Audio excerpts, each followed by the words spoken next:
السلام علیکم ناظرین، ہمارے YouTube channel voice of Tahir میں خوش آمدید۔ آج کی سٹوری پروین شاکر کے بارے میں ہے۔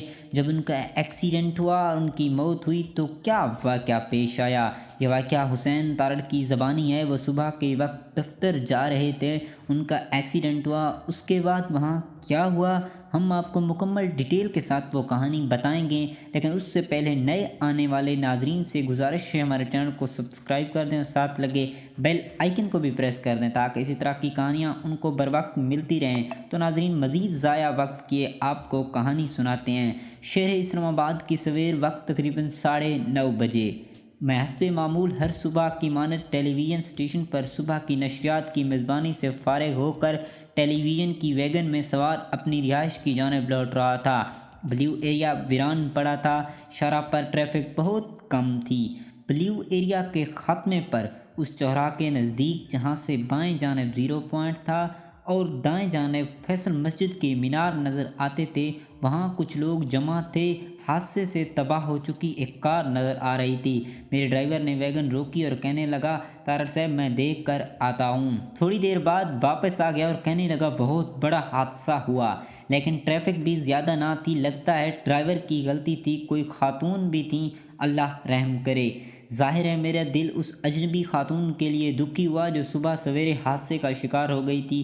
کیا جانے کس حال میں وہ زندہ بچتی ہے یا نہیں۔ میں اپنے کمرے میں پہنچ کر میں نے کچھ دیر آرام کیا، پھر دوپہر کے کھانے سے فارغ ہو کر پڑھنے لکھنے میں مشغول ہو گیا۔ پچھلے پیر شاید یہ اظہار الحق تھا یا مرحوم احمد داؤد، ان کا فون آیا۔ تارڑ، ایک بہت افسوسناک خبر، پروین شاکر مر گئی۔ کیسے یقین نہ آیا، کیا کہا جا رہا ہے؟ آج صبح وہ اپنے ڈرائیور کے ساتھ جا رہی تھی، بلیو ایریا کے قریب اس کی کار حادثے کا شکار ہو گئی۔ اتنے بجے جنازہ قبرستان پہنچے گا۔ اسی دوران کشور ناہید کا بھی فون ہو گیا۔ میں اس وقت پروین کے گھر سے بول رہی ہوں، وہ روئے چلی جا رہی تھی۔ بہت برا حال ہے پروین کے چہرے کا، اسے ٹھیک کیا جا رہا ہے، وہ بد نصیب رہی۔ اتنے اور برے بیکار لوگ زندہ رہتے ہیں پروین، ایسے خوشیاں بانٹنے والے لوگ چلے جاتے ہیں۔ میں تو قبرستان نہیں آ سکتی، یہیں سے رخصت کروں گی۔ پروین شاکر سے میری دوستی یا قربت نہ تھی۔ کبھی کسی ادبی محفل یا دعوت میں آمنا سامنا ہو جاتا تو وہ ماتھے پر ہاتھ رکھ کر سلام میں پہل کرتی، کیا لکھ رہے ہیں، کیا پڑھ رہے ہیں، خدا حافظ۔ کبھی کبھار ادب کے حوالے سے کوئی ایک آدھ خط، خوشبو سے ان کی شہرت کا آغاز ہوا، جیسے التحریر کے خالد سیف اللہ نے احمد ندیم قاسمی کے کہنے پر شائع کیا۔ یہ ایک عجیب اتفاق تھا، اس اشیاتی ادارے نے آغاز میں جتنی بھی کتابیں یا نئی یا پرانی کیں وہ سب بے حد مقبول ہوئیں۔ اسلام آباد کے قبرستان میں پروین کو رخصت کرنے والے بہت کم لوگ تھے۔ اس کی عزیز داری کراچی میں تھی، وہاں سے آج ہی کے دن پہنچنا مشکل تھا۔ کچھ ادیب تھے اور اس محکمے کے کچھ لوگ، آخری لمحوں میں اس کا بھائی بھی پہنچ گئے، لیکن اس سے بہتر یہی مسئلہ پیش رہا کہ اسے لحد میں کون اتارے گا، کیونکہ کوئی نامحرم ایسا نہیں کر سکتا۔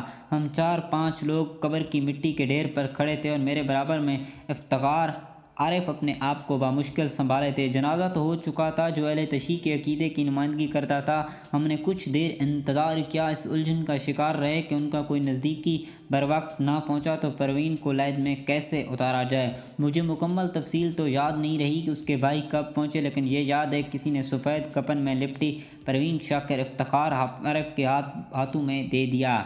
افتخار اسے تھامے قبر میں اترنے کو تھے کہ یکدم ان کا رنگ زرد پڑ گیا، ہاتھ لرزنے لگ گئے، شاید انہیں انجانا کا درد ہو گیا تھا۔ انہوں نے یکدم مجھ سے کہا، تارڑ پروین کو سنبھالو۔ میں نے بازو کی اور پروین کے جسد خاکی کو تھام لیا۔ تب میں زندگی کے ایک ناقابل بیان تجربے سے دوچار ہوا، جس کے بارے میں اب بھی سوچتا ہوں تو سناٹے میں آ جاتا ہوں۔ پروین دھان پان سی لڑکی تھی، موت کے وقت وہ بھاری نہ تھی۔ تو ناظرین، یہ تھی ان کی کہانی۔ ہم آپ کو ان کے قبر میں اتارنے کی مکمل کہانی اگلی ویڈیو میں دکھائیں گے۔